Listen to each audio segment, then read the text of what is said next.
And there was a group of Hindus who were practicing the ancient Hindu practice of sati, which is the wife of the man who has just died, being thrown or throwing herself onto his funeral pyre and dying with him.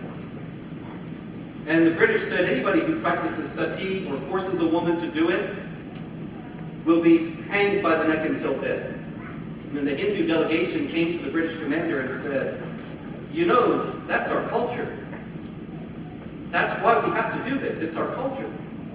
And he said, oh, that's fine. That's very well. You have your culture. We also have our culture. And so you practice your culture, and we'll practice ours. As soon as you practice your culture and throw a woman onto her husband's funeral pyre, then we will practice ours and execute. And the practice stopped. Was this good for people or bad for people? Was it good for India or bad for India that this practice stopped?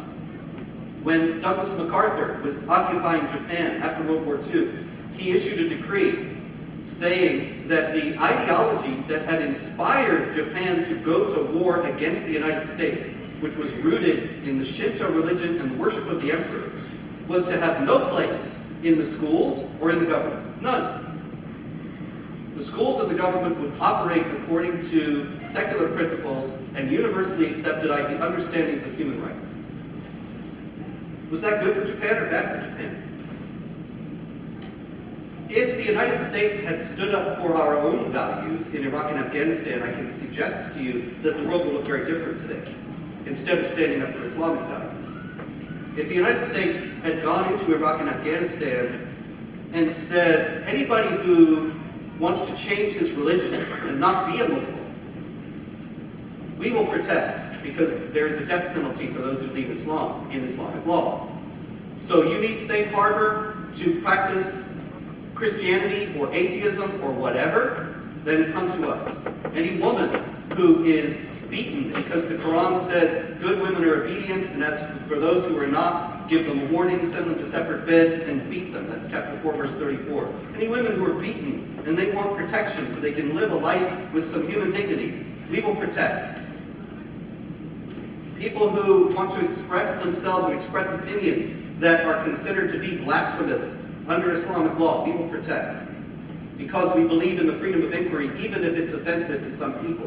And we understand that the absolute foundation of a pluralistic society is that we have to put up with offense without reacting violently to it. And we have to put up with people who have different opinions from ours without going crazy over it. What would have happened if we had done those things? Well, we'll never know because we didn't, and we're not going to. But ultimately, people who believe in these things that I have outlined from the Islamic State and more, that it is their religious responsibility to wage war against and subjugate unbelievers and all the rest of it, ultimately, they're going to keep coming until they're stopped. They're going to keep advancing until somebody stops them. This is not a problem that's going to go away. This is not an issue that's in the headlines today and 5 years from now it will be gone, because it's rooted in this book and people believe this book is from God. As long as that continues, or as long as there is no massive re-evaluation and reinterpretation of how to understand the book, which we ought to be encouraging as well, then this is all going to continue. And so, one thing to remember is that you are indeed the children and heirs and the exponents to currently of the greatest civilization that has ever been on Earth, that has given the world its principles of human rights, the equality of rights of all people before the law, the equality of dignity of all human beings, the freedom of speech, the freedom of conscience. These things have been universally accepted around the world, and they come from Judeo-Christian principles. These principles are worth defending. And as time goes by, you are going to have to defend them. There is already a massive attempt to compel people to give up the freedom of speech. There is a reason why the freedom of speech is the First Amendment to the Bill of Rights. Because without it, there aren't any other rights. Every other thing in the Bill of Rights and in the Constitution as a whole depends upon the freedom of speech. Without the freedom of speech, the tyrant can silence dissent and nobody can say anything against the tyrant. As Voltaire said, if you want to know who rules over you, then find out who you cannot criticize. If you want to know who rules over you, find out who you cannot criticize. Well, who cannot be criticized today? When people drew cartoons of Muhammad, the Prophet of Islam, there were riots and the killings of innocent people around the world. And most of the newspapers in the United States, instead of saying, we have to stand up for the freedom of speech and show that we will not kowtow to violent intimidation, they said, we're not going to reprint those cartoons. We don't want to offend anybody. Well, this is the road to tyranny. That's the road to the destruction of the freedoms that we value. Because once you place some group beyond criticism, once you say some group cannot be criticized or even ridiculed, then you've created a protected class. And once you've created a protected class, then that protected class can work its will on the rest of the people without anybody being able to say a word.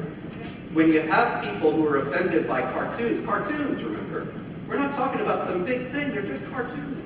But when you're talking about the same people who are offended by cartoons saying, we must conquer and subjugate you, then to kowtow to their violent intimidation is extremely unwise and bodes ill for the future.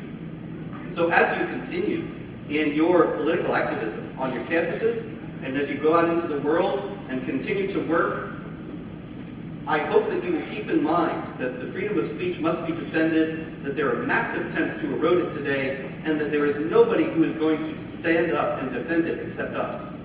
Nobody is going to do this for us. And that we have to demand from whoever becomes president after Barack Obama, and whoever is in Congress, and our representatives, great and small, that they tell the truth about this threat and deal with it honestly and accurately.